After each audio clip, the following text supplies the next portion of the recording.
Good day. I'm Dr. Dan Jones, past president of the American Heart Association and professor of medicine and physiology at the University of Mississippi School of Medicine. I'm here with Dr. Paul Whelton, who is chair of our new ACC-AHA guideline on the management of high blood pressure. Dr. Whelton is past president and CEO of Loyola University Medical Center, and now is at Tulane University Medical Center as professor of global population health in both the School of Public Health and the School of Medicine. Dr. Whelton, welcome, and thank you for being with us. We're going to talk a little bit about the prevalence of high blood pressure and the new guidelines, because they call for a new definition of high blood pressure, therefore lead to a higher prevalence of high blood pressure. Would you address that and what that might mean for clinicians and patients? Right.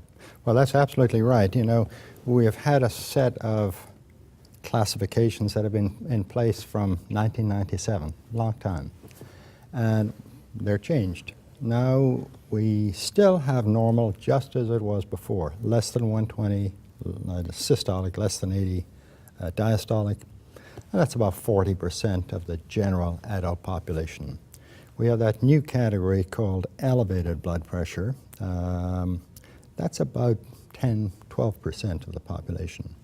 And then we get into hypertension, and that starts at a pressure of 130 to 139, or diastolic 80 to 89 for stage 1 hypertension, and above 140 systolic or above 90 diastolic is stage 2 hypertension.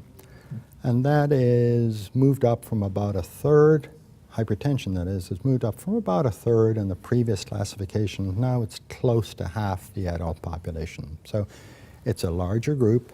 About half of those hypertensives are people who are already on medications, and about half are either the newly diagnosed hypertensives or people who weren't been treated before.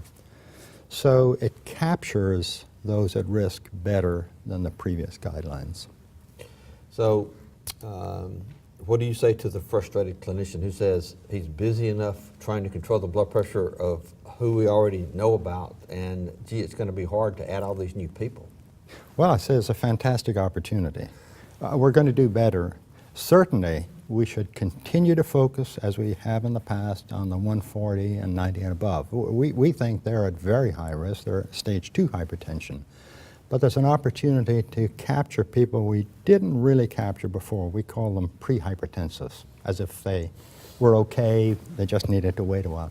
Now we recognize the upper level of that is really stage 1 hypertension, and we put in our guideline particular approaches as to what treatments they might need. But that's a good group for the clinician to be working with.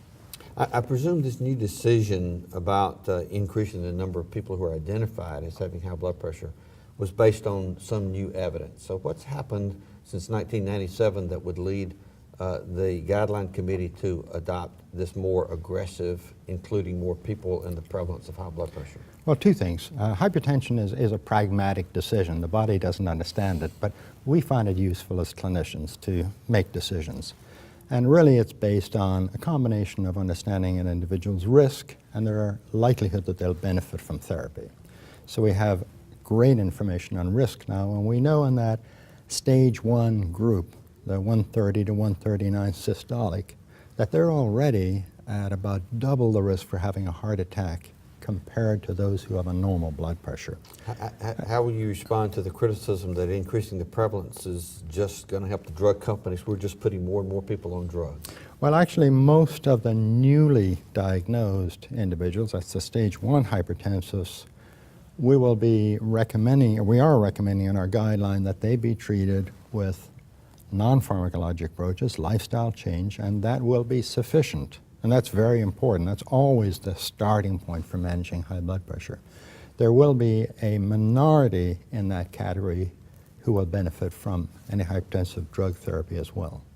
All right, Dr. Whelton, thank you for explaining prevalence with our new blood pressure guidelines. Thank you so much. It's been my pleasure.